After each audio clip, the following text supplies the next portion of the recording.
إن الحمد لله نحمده ونستعينه ونستغفره ونؤمن به ونتوكل عليه ونعوذ بالله من شرور أنفسنا ومن سيئات أعمالنا من يهده الله فلا مضل له ومن يضلله فلا هادي له وأشهد أن لا إله إلا الله وحده لا شريك له الذي أرسله بالحق بشيرا ونذيرا وداعيا إلى الله بإذنه وسراجا منيرا أما بعد فقد قال الله تعالى في كلامه المجيد وفي فرقانه الحميد أعوذ بالله من الشيطان الرجيم بسم الله الرحمن الرحيم إن عدة الشهور عند الله 12 شهرا في كتاب الله يوم خلق السماوات والأرض منها 4 حرم ذلك الدين القيم فلا تظلموا فيهن أنفسكم وقال رسول الله صلى الله عليه وسلم الكيس من دان نفسه وعمل لما بعد الموت وقال الله تعالى في كلامه المجيد وفي فرقانه الحميد إن الله وملائكته يصلون على النبي يا أيها الذين آمنوا صلوا عليه وسلموا تسليما اللهم صل على مولانا محمد وعلى آله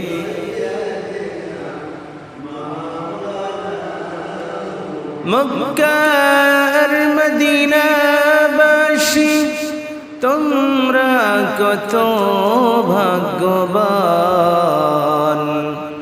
প্রিয় নবীজির সাহারা দেখে কত কাফির হলো মুসলমান আল্লাহুম্মা সাল্লি আলা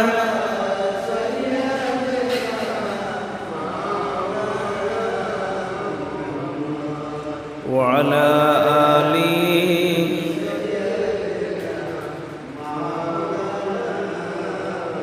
উড়ে যাও রে নীল হাওয়া তুই যাবি কি রে মদিনা এই গরিবের সালাম খানি পৌঁছাই দিও মদিনা আল্লাহুম্মা সাল্লি আলা মাওলানা মুহাম্মদ ওয়া আলা আলিহি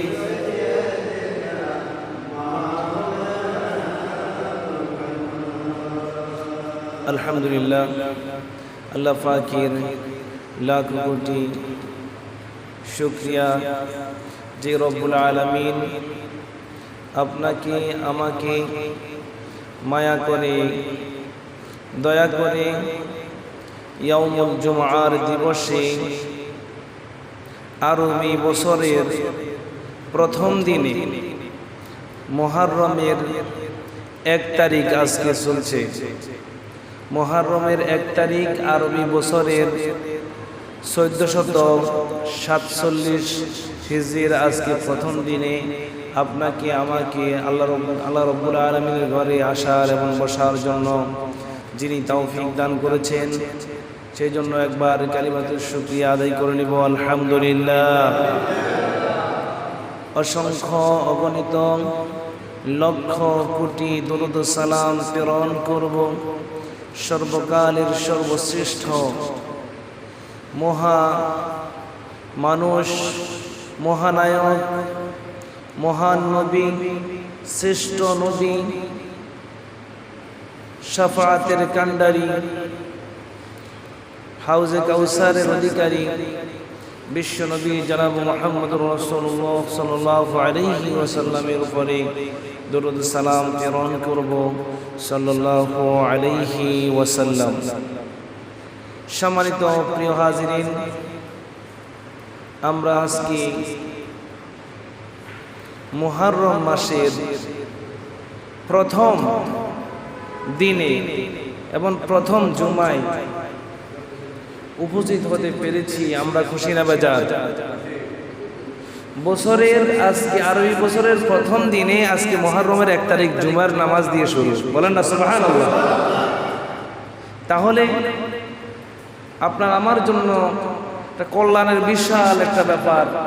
বছরের প্রথম দিনে যদি আমরা জুমার নামাজ দিয়ে শুরু করি, তাহলে এটা আপনার আমার জন্য উত্তম না? আফসোসের বিষয় হলো, বছর আসে বছর যায়, দিন আসে দিন যায়, সপ্তাহ আসে সপ্তাহ যায়, মাস আসে মাস যায়, বছর আসে বছর যায়, কিন্তু আপনার আমার কি উন্নতি হয়েছে ঈমান আমলের, সেই বিষয়ে আমাদের খবর নাই। কয়েকটা আপনার সেকেন্ড, একটা সেকেন্ডের যেই মূল্য রয়েছে, একটা মিনিটের যেই মূল্য রয়েছে, একটা ঘন্টার যেই মূল্য রয়েছে, একটা দিনের যেই মূল্য রয়েছে, একটা সপ্তাহের যেই মূল্য রয়েছে, একটা মাসের যেই মূল্য রয়েছে, একটা বছরের যেই মূল্য রয়েছে, আমরা সেই মূল্য দিতে জানি না। কয়েকটা সেকেন্ড মিলে হয় 60 সেকেন্ডে মিলে হয় একটা মিনিট, 60 মিনিটে হয় 1 ঘন্টা, 24 ঘন্টা হয় 1 দিন, 7 দিনে হয় 1 সপ্তাহ, 30 দিনে হয় 1 মাস, 12 মাসে হয় 1 বছর। কিন্তু আপনার আমার আল্লাহ রাব্বুল আলামিন যে একটা হায়াতের সময় নির্ধারণ করে দিয়েছে, ওই নির্ধারিত সময় থেকে আরো একটা বছর চলে গিয়েছে, কিন্তু আপনার আমার এখনো কোনো খবর নাই। একটা ফাঁসির আসামি বুঝে সময়ের কি দাম, কারণ তাকে যখন ফাঁসির রায় দেওয়া হয় তখন থেকে ফাঁসি কার্যকর হওয়া পর্যন্ত তার জন্য প্রত্যেকটা সেকেন্ড যেন একটা মূল্যবান সম্পদ। কিন্তু আপনি আমি সেটা বুঝতে পারছি না। সারাদিন ঘুমাচ্ছি, খাচ্ছি, চলাফেরা করতেছি।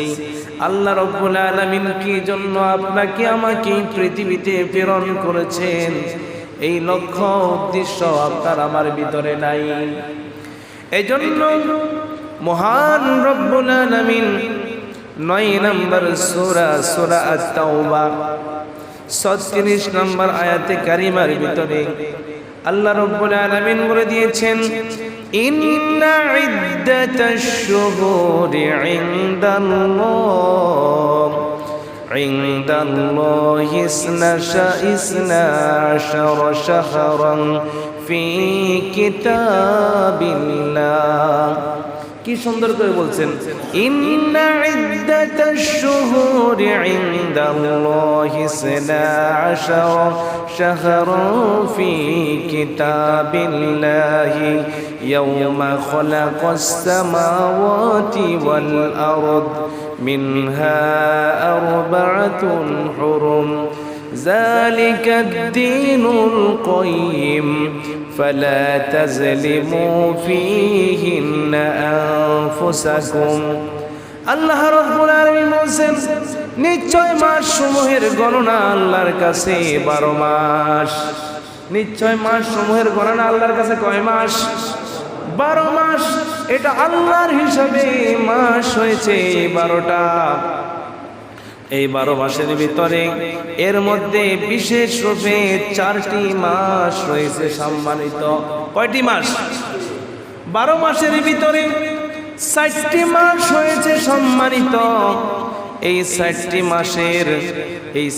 মাসের ভিতরে আল্লাহ রাব্বুল আলামিন যুদ্ধ বিগ্রহ এগুলোকে আল্লাহ রাব্বুল আলামিন হারাম করে দিয়েছেন এই 4টি মাস হলো জিলকদ জিলহজ মুহররম রজব এই 4 মাসে যুদ্ধ বিগ্রহ কাটাকাটি মারামারি আল্লাহ রাব্বুল আলামিন চিরতরের জন্য হারাম করে দিয়েছে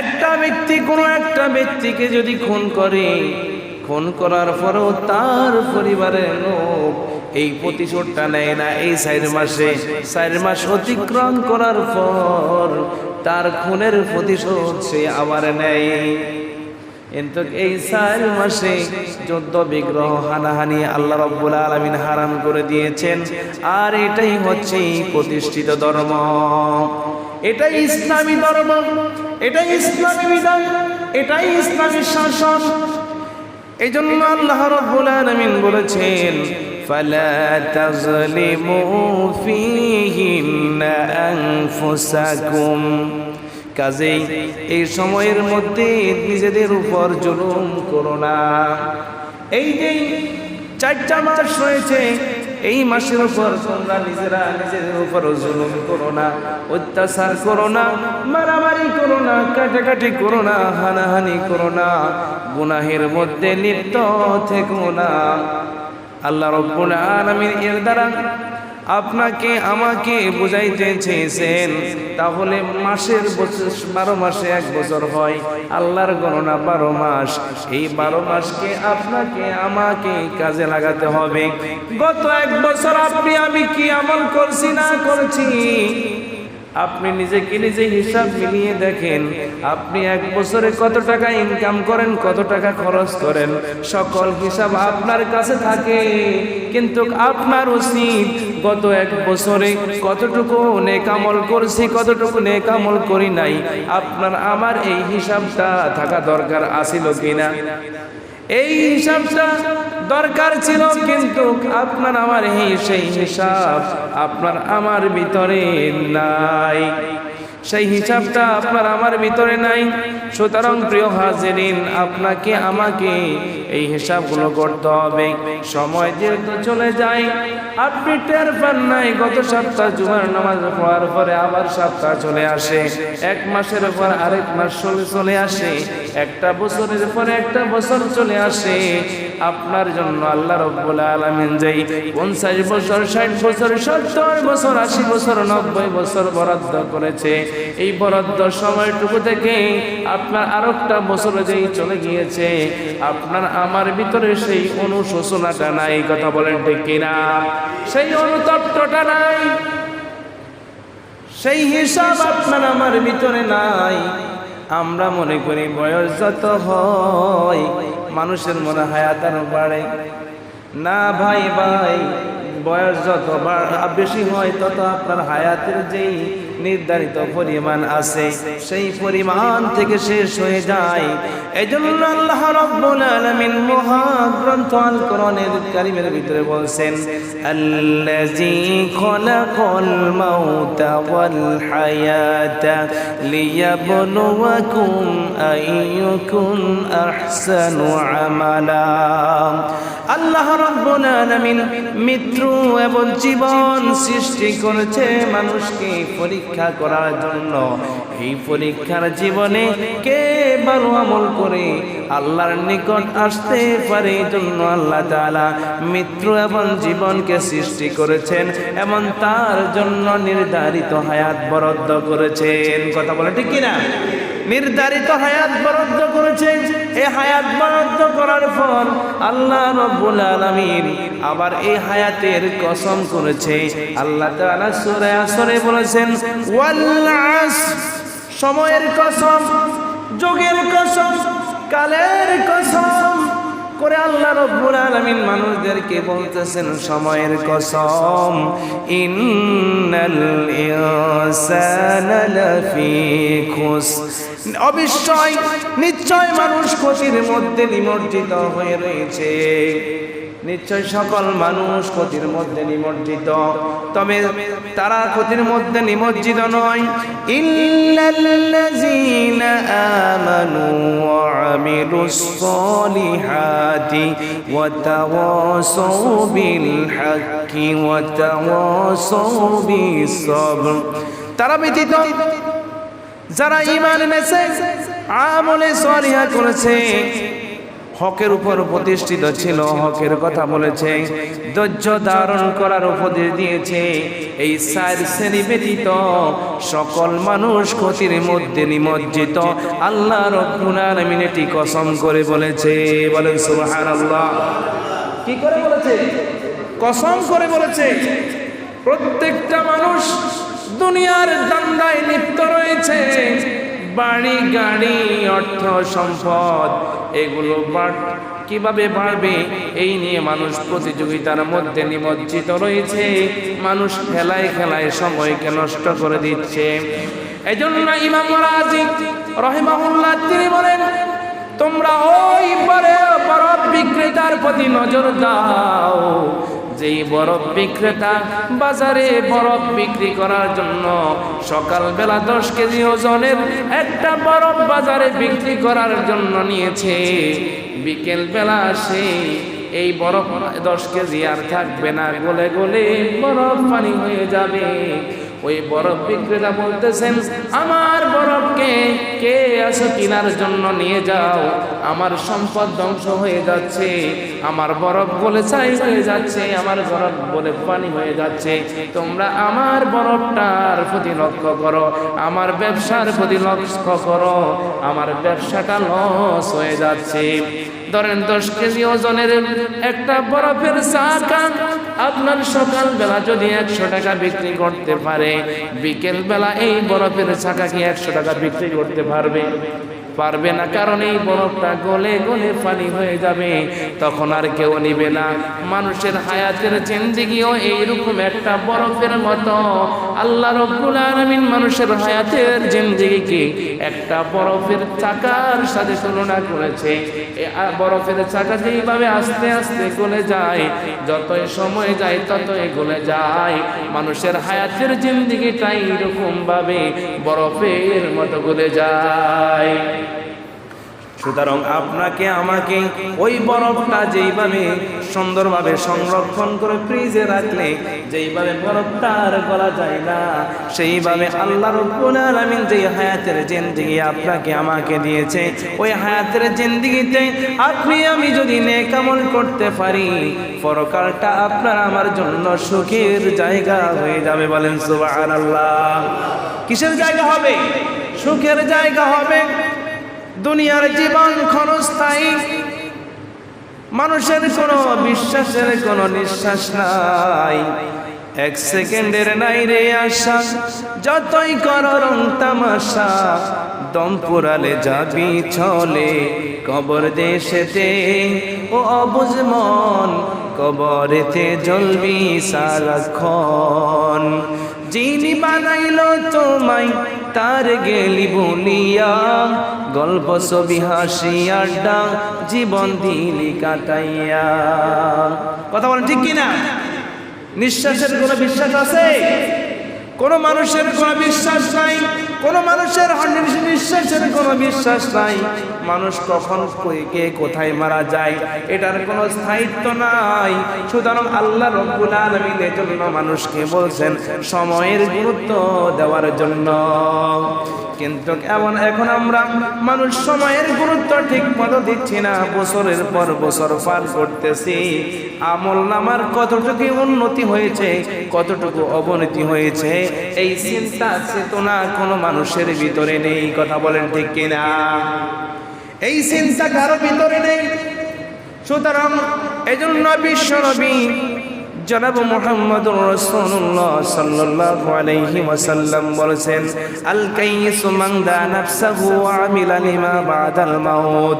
সেই ব্যক্তি বুদ্ধিমান যেই নিজের নফসকে নিয়ন্ত্রণ রাখে এবং মৃত্যুর পরবর্তী সময়ের জন্য আমল করে। বলেন সুবহানাল্লাহ। এই পৃথিবীতে বুদ্ধিমান ওই ব্যক্তি যেই তার নফসকে, যেই তার আত্মাকে নিয়ন্ত্রণ করে, আত্মাকে সঠিক পথে ব্যয় করে, আল্লাহর ইবাদতে নিজের মনকে যেই ব্যক্তি ব্যয় করে এবং পরকালের জন্য তার পরকালের ফাউন্ডেশন, পরকালের জান্নাতের জন্য নেক আমল করে থাকে, ওই ব্যক্তি হয়েছে বুদ্ধিমান। বলেন সুবহানাল্লাহ। এজন্য আল্লাহ রাব্বুল আলামিন বলেছেন, আলিমাত নাফসুম মা কদ্দামাত ওয়া আখরাত। তখন প্রত্যেকটা মানুষ জানতে পারবে আগে এবং পরে কি আমল পাঠিয়েছে। কথা বলে ঠিক কিনা?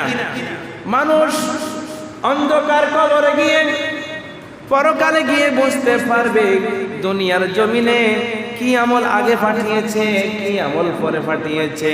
মানুষ দুনিয়ার জমিনে যদি নেক আমল করে, এইগুলো মানুষের আগে ভাগে কবরে যায়, আগে ভাগে মানুষের পরকালের অ্যাকাউন্টে যোগ হয়। ও আখরাত এমন পরবর্তীতে দুনিয়ার জমিনে যেই যেই ভালো কাজগুলো করে যায়, মসজিদের জন্য কাজ করে যায়, মাদ্রাসার জন্য কাজ করে যায়, দান সদকা করে যায়, এই দান সদকাগুলো আপনি যখন মৃত্যুবরণ করবেন তখন আপনার সদকায়ে জারিয়া হিসাবে আপনার আমল নামায় যেতে থাকবে। বলেন সুবহানাল্লাহ।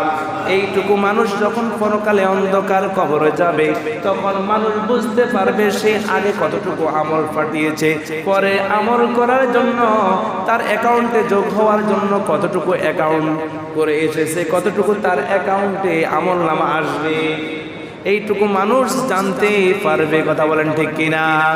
সুতরাং প্রিয় হাজিরিন, এই জন্য আল্লাহ রাব্বুল আলামিন সূরা হাশরের 18 নম্বর আয়াতে আল্লাহ রাব্বুল আলামিন সুন্দর করে দুনিয়ার সকল মানুষদেরকে সময়ের গুরুত্ব বোঝানোর জন্য, দিনের গুরুত্ব বোঝানোর জন্য আল্লাহ রাব্বুল আলামিন আরো একটা কথা বলেছেন। আল্লাহ তাআলা বলেন, ইয়া আইয়ুহাল্লাযীনা আমানুত্তাকুল্লাহ ওয়াল তানজুর নাফসুম মা কদ্দামাত লিগাদিন ওয়াত্তাকুল্লাহ ইন্নাল্লাহা খাবীরুম বিমা তা'মালুন। আল্লাহ রাব্বুল আলামিন বলেন, হে ইমানদারগণ, তোমরা আল্লাহকে ভয় করো। কাকে? আল্লাহ তাআলা দুনিয়ার যত ইমানদার রয়েছে সকল ইমানদার লোকদেরকে বলছেন, তোমরা আল্লাহকে ভয় করো।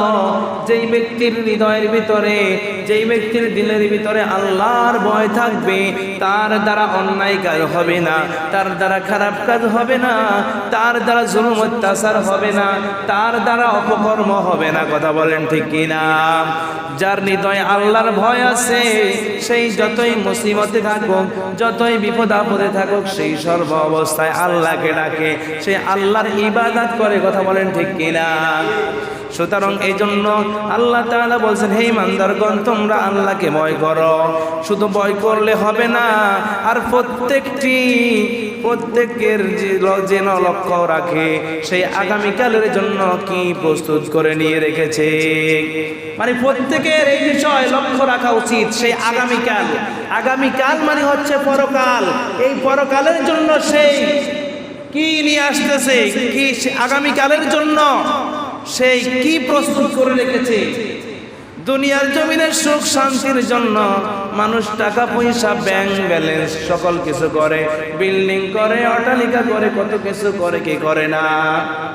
দুনিয়ার জমিনের জন্য দুনিয়াতে সামান্য হায়াতের জিন্দেগি বেঁচে থাকার জন্য মানুষ কত কষ্ট করে, কষ্টের উপর কষ্ট স্বীকার করে।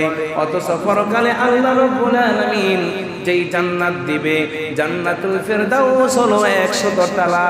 এই 100 তালা জান্নাত আল্লাহ তাআলা স্বর্ণ এবং রূপা দিয়ে, মেশকে আম্বর দিয়ে তৈরি করেছে, মণিমুক্তা দিয়ে তৈরি করেছে। আপনার দুনিয়ার জমিনে আমলটা যত বেশি হবে, আমলটা যত সুন্দর হবে, ওই ব্যক্তির পরকালে জান্নাতটা তত সুন্দর হবে। বলেন সুবহানাল্লাহ। কিন্তু আমরা 60 বছর 70 বছর বেঁচে থাকার জন্য আমরা দালান কোঠা সকল কিছু করে থাকি, কি থাকি না? বাড়ি গাড়ি সকল কিছু তৈরি করে থাকি, কিন্তু পরকালের জন্য মানুষ কিছুই করতে চায় না। পরকালের জন্য কিছু যদি করতে হয়, দুনিয়াতে সর্বক্ষণ আল্লাহ রাব্বুল আলামিন যে এই 24 ঘন্টা সময় দিয়েছে, এই 24 ঘন্টা আল্লাহ তাআলার ইবাদতে কাটিয়ে দিতে হবে। আপনি বলবেন হুজুর এই 24 ঘন্টা কিভাবে ইবাদত কাটিয়ে দিব? আমাদের কাজকর্ম আছে, আমাদের সংসার আছে, আমাদের পরিবার আছে, আমাদের চাকরি আছে, আমরা কিভাবে 24 ঘন্টা আল্লাহর ইবাদতে কাটিয়ে দিব? ও মানুষ, এটা বোঝা সহজ।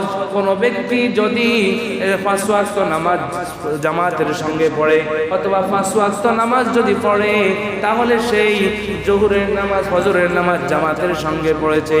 আর জোহরের নামাজ জামাতের সঙ্গে পড়েছে, ফজর এবং জোহরের ভিতরে যেই সময়টুকু আছে, আপনি যত কাজ কর্ম করবেন এই সময়টুকু আল্লাহ রাব্বুল আলামিন আপনার আমলনামায় ইবাদতের সওয়াব লিখে দিবে। বলেন সুবহানাল্লাহ। জোহরের নামাজ জামাতে পড়ছেন, আসরের নামাজ পড়ছেন, এর মধ্যবর্তী সময়গুলো ইবাদতের সওয়াব হবে। আসর থেকে মাগরিব, মাগরিব থেকে এশা, এশা থেকে ফজর। যদি আপনি 5 ওয়াক্ত নামাজ ঠিকমতো আদায় করেন, তাহলে 24 ঘন্টা আল্লাহ তাআলা ইবাদত করার সওয়াব আপনার আমলনামা দান করবে। বলেন সুবহানাল্লাহ। তাহলে সহজ কিনা? সহজ। কিন্তু আমরা বছরের পর বছর যায়, মাসের পর মাস যায়, মানুষ কিন্তু ঠিক মতো আল্লাহর ইবাদত করে না। এই জন্য আপনার আমার পরকালের জন্য কিছু পরিকল্পনা করতে হবে, কিছু পরিকল্পনা রাখতে হবে। যেহেতু আজকে মুহররম মাসের প্রথম 1447 হিজরির যেহেতু আজকে প্রথম দিন, আজকে কি দিন? আজকে প্রথম দিন। নতুন বছরের আপনার আমার কিরকম পরিকল্পনা করা দরকার, এইরকম একটা পরিকল্পনা আপনাকে আমাকে সাজাতে হবে। নতুন বছরে যাওয়ার আপনি কিছু পরিকল্পনা করবেন, মুসাহাবা তথা নিজের সাথে নিজের আমলনামা হিসাব করে নেওয়া, নিজের সাথে নিজের আমলনামা হিসাব করে নেওয়া। কিন্তু আমরা নিজের আমলনামা ধরেন, আমরা আমলনামা কি করব না করব, কি কি ভালো কাজ করব, এইগুলো পরিকল্পনা করা। গত 1 বছরে কি কি খারাপ কাজ করেছি, কতটুকু ভালো কাজ করেছি, সেটা আমরা নিজেই জানি। কথা বলেন ঠিক কিনা? গত 1 বছরে আপনি কয় ওয়াক্ত নামাজ পড়েছেন, কয় ওয়াক্ত নামাজ পড়েন নাই, আপনার ফরজ নামাজ ঠিকমতো আদায় করছেন কিনা গত 1 বছরে, আপনার ওয়াজিব নামাজ আদায় করেছেন কিনা, সুন্নত আদায় করেছেন কিনা, নফল আদায় করেছেন কিনা, মুস্তাহাব নামাজ আদায় করেছেন কিনা, আপনার 1 বছরের পরিকল্পনা আপনি নিজে করেন। 1 বছরে কয় ওয়াক্ত নামাজ পড়েন নাই, কয় বেলা নামাজ পড়েন নাই, অন্তত তো ধারণা হয় কি হয় না? যারা ইমানদার লোক তারা সহজেই তাদের হিসাবটা করতে পারে। আমি এই সমাজে দেখেছি আল্লাহর অনেক বান্দা আছে, আমি আসার পর থেকে দেখেছি 1 ওয়াক্ত নামাজও জামাত কাজা করে নাই, এরকম অনেক লোক আছে না নাই? আছে না নাই? এই সমাজে আমি দেখেছি। ঝড় তুফান বৃষ্টি, তাদেরকে এইগুলো কখনো পরাজিত করতে পারে নাই। আমরা তো একটু বৃষ্টি হইলে বলে যাচ্ছে এবার বাড়িতে ঘরে বসে ঘুমাই, কিন্তু আল্লাহর কিছু বান্দা রয়েছে তারা ঝড় বৃষ্টি উপেক্ষা করে তারা 5 ওয়াক্ত নামাজ পড়েছে, যেখানে যেই হালতে হোক জামাত তারা পরিত্যাগ করে নাই। এরকম লোক আছে না নাই? তাহলে এক বছরে আপনি গত এক বছরে কত ওয়াক্ত নামাজ জামাতের সঙ্গে পড়েন নাই? নিজে নিজে পরিকল্পনা করতে হবে। আজকে যেহেতু আরবি বছরের প্রথম দিন, আমি আজকে থেকে শুরু করে এক ওয়াক্ত নামাজও পরিত্যাগ করব না। এইরকম প্রতিজ্ঞা আমরা করতে পারি কি পারি না? একটু জোরে বলেন, পারি কি পারি না? এক ওয়াক্ত নামাজও জামাত পরিত্যাগ করব না, এইরকম পরিকল্পনা আমরা করতে পারি কি পারি না? এক ওয়াক্ত ওয়াজিব নামাজও আমরা পরিত্যাগ করব না, এক ওয়াক্ত সুন্নত নামাজও আমরা ছাড়ব না। এইরকম পরিকল্পনা আপনার আমার ভিতরে যদি আসে, তখন আপনার আমার পরকালটা উজ্জ্বল হয়ে যাবে, পরকালটা সুন্দর হয়ে যাবে। নিজেকে নিজে যদি বুদ্ধিমান মানান, আমরা বুদ্ধিমান মনে করি 5 তলা 10 তলা বিল্ডিং করতে পারলে, বাড়ি গাড়ি বিল্ডিং করতে পারলে আমরা নিজেরা নিজেকে বুদ্ধিমান মনে করি। কথা বলেন, আমরা একে বুদ্ধিমান মনে করি কি করি না?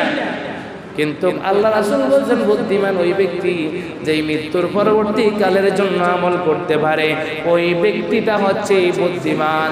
আর ঈমানদারের জন্য ওয়ালাল আখিরাতু খায়রুল লাকা মিনাল উলা, আর ঈমানদারদের জন্য দুনিয়ার অপেক্ষা পরকালটা হচ্ছে উত্তম। বলেন সুবহানাল্লাহ। দুনিয়ার অপেক্ষায়, আচ্ছা বলেন তো দেখি, জান্নাতের একটা ইট যদি বিক্রি করে, এই তাম পৃথিবীকে যদি 7 বারও বিক্রি করে, জান্নাতের একটা ইটের দাম হবে না। কথা বলেন ঠিক কিনা? আচ্ছা বলেন তো দেখি, আপনার শহরের নদীর কূলের জমির যেই দাম, যেগুলো নতুন করে শহর উঠে ওইগুলো যেই দাম, একটা যেখানে শহর নাই, যেখানে গ্রাম বা লোকালয়, সেটা আরেকটা দাম। কথা বলেন ঠিক কিনা? আবার সেখান থেকে আপনার শহরে বাজার কেন্দ্রিক আর একটু দাম বেশি জমির। কথা বলেন। আবার সেখান থেকে আবার পৌরসভার জায়গা জমির দাম আরো একটু বেশি, সেখান থেকে আবার শহরের জায়গা জমি আরো একটু দাম বেশি। কথা বলেন ঠিক কিনা? কিন্তু এই দুনিয়ার সব কিছুর চেয়ে, সব জায়গার চেয়ে জান্নাতের জায়গাটা হচ্ছে শ্রেষ্ঠ জায়গা। কথা বলেন ঠিক কিনা? গোটা দুনিয়াকে 7 বার বিক্রি করলেও আপনার জান্নাতের একটা ইটের দাম হবে না। তাহলে আমরা দুনিয়ার জমিনের 1 বিঘা জায়গা নিয়ে, 4 ইঞ্চি জায়গা নিয়ে, 1 হাত জায়গা নিয়ে ভাই ভাইকে খুন করে। কথা বলেন ঠিক কিনা? একটা গাছ নিয়ে ভাই ভাইকে খুন করে, হত্যা করে, ভাইয়ে ভাইয়ে মারামারি জায়গা জমি নিয়ে। কেন? আপনি মারা গেলে এই জায়গা জমির জায়গায় থেকে যাবে, আপনি কিন্তু চলে যাবেন পরকালে। কথা বলেন ঠিক কিনা? সুতরাং আপনার আমার পরকালকে সাজাতে হবে। একটা ঘটনা বলতেছি, সময় সংক্ষিপ্ত।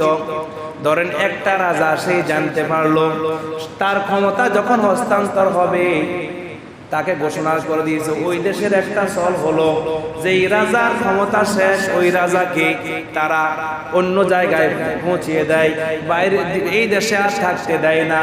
সেই চিন্তা করলো যেহেতু আমার আর ক্ষমতা আর মাত্র কয়েক মাস বাকি আছে, সুতরাং আমাকে যেহেতু এই জায়গায় থাকতে দিবে না আমার দেশের জনগণ, সুতরাং আমি অন্য জায়গায় আমার আশ্রয় তৈরি করি। তখন রাজা বছরকে বছর বাইরের রাষ্ট্রে বাড়ি গাড়ি সকল কিছু করতেছে, এই দেশের টাকা পাচার করে অন্য দেশে বাড়ি গাড়ি করতেছে। তখন তার যখন ক্ষমতা হস্তান্তর হয়েছে, বলুন তো দেখি এই রাজার কি কোনো ক্ষতি হবে? এ রাজার কি কোনো ক্ষতি হবে? ক্ষতি হবে না, কারণ সে জানে আমি ক্ষমতা হস্তান্তর হলে এই দেশে আর আমাকে থাকতে দিবে না, সুতরাং আমি ওই দেশে চলে যেতে হবে। সুতরাং আমাকে এই দেশের অট্টালিকা বাড়ি ঘাড়ি তৈরি করে লাভ নাই, যেহেতু আমি আরব দেশে যাইতে থাকতে হবে, আমাকে ওই দেশের বাড়ি ঘাড়ি তৈরি করতে হবে। কথা বলে ঠিক কিনা? তখন ক্ষমতা হস্তান্তর হলো, সে ওই দেশে সুখে থাকতে পারবে। কথা বলে ঠিক কিনা? এটাই হচ্ছে বুদ্ধিমানের কাজ। এটাই কিসের কাজ? বুদ্ধিমানের কাজ। যেহেতু আল্লাহ রাব্বুল আলামিন এই পৃথিবীতে আপনাকে আমাকে থাকতেই দিবে না, কোন মানুষ কি পৃথিবীতে বেঁচে থাকতে পেরেছে? আরেকজন বেঁচে থাকতে পেরেছে? যেহেতু এই দুনিয়াতে আল্লাহ তাআলা আপনাকে আমাকে বেঁচে থাকতে দিবে না, আপনার আমার পরকাল আছে, মৃত্যু আছে, সেহেতু আপনাকে আমাকে পরকালের জন্য আগে ভাগে আমল পাঠিয়ে বাড়ি বাড়ি তৈরি করার দরকার আছে না নাই? কথা বুঝেন না? রাজার কথারই উদাহরণ দিচ্ছি, আপনারা বুঝেন নাই? যেহেতু দুনিয়াতে আপনাকে আমাকে থাকতে আল্লাহ তাআলা দিবে না, তাহলে দুনিয়া এত সুন্দর করে লাভ কি? কারণ দুনিয়ার জমিনে আপনার হায়াত চাষ, আপনার জায়গা জমি সম্পদ সব কিছু দখল হয়ে যাবে। কথা বলে সকল কিছু দখল হবে কি হবে না? মন্ত্রীরা ক্ষমতাতন চাইলে যদি অন্য তারা অবৈধভাবে টাকা উপার্জন করে, তাদের টাকাগুলো জব্দ করে কি করে না? করে। আর যদি আপনি যদি এর আগে এগুলো ফাসার করে দিতে পারেন, এগুলো ফিরে আনা কিন্তু কঠিন। কথা বলে ঠিক কিনা? সেহেতু প্রিয় হাজির, যে আল্লাহ তাআলা আপনাকে আমাকে হায়াতের জিন্দেগি দিয়েছে, এই হায়াতের জিন্দেগিকে কাজে লাগিয়ে এইগুলোকে ইবাদত নেক আমল করে পরকালকে পাঠাতে হবে। পরকালের জন্য আমলটা পাঠিয়ে জান্নাতকে আরো সুন্দর করতে হবে। কথা বলে ঠিক কিনা? সেটা আমরা বুঝি না। আমরা নগদে বিশ্বাসী, নগদে কয় নগদ যা পাও হাত পেতে নাও, বাকির খাতায় শূন্য লেখাও। কথা বলে ঠিক কিনা? আমরা নগদে বিশ্বাসী। নগদে যদি বলে আজকে মসজিদে বিরিয়ানি দেওয়া হবে, গরুর বিরিয়ানি, তখন মসজিদের দোতলাও জায়গা হবে না। কথা বলে ঠিক কিনা? ফজরের নামাজে দোতলাও জায়গা হবে না। আসরের নামাজে যদি বলা হয় মসজিদে বিরিয়ানি দেওয়া হবে আর সাথে 500 টাকা দেওয়া হবে, তখন বলেন ইমাম সাহেব মসজিদে ঢুকবে আর ওরকম জায়গা তেমন পাইতো না। কথা বলে ঠিক কিনা? এমন ভাবে জাম হয়ে যাইব, এরকম বর্তমান আমাদের পরিস্থিতি। কথা বলে ঠিক কিনা? কি আপনারা কি এটা অবিশ্বাস করেন? যখন বিরিয়ানি দেন, আমাদের দীপু ভাই যখন বিরিয়ানি দিয়েছে, হায় রে সর্বনাশ, মাগরিবের সময় আর জায়গা নাই। বিভিন্ন সময় দেখি তো বিভিন্ন অনুষ্ঠানে যদি জিলাপি টিলাপি এগুলোর আয়োজন করা হয়, তখন মানুষ বাড়িতে যা আছে এগুলা নিয়ে লই মসজিদে চলে আসে। যদি পাইতো আরো দুই একটা প্রোডাকশন দিলে আসতো। কথা বলেন ঠিক কিনা? কথা বলেন। হারে না এমন এমন সময় দেখা যায়, হারে না গর্বের যেটা আছে এটারও রানি প্যাকেট ঢোকা লইতো। কথা বলেন।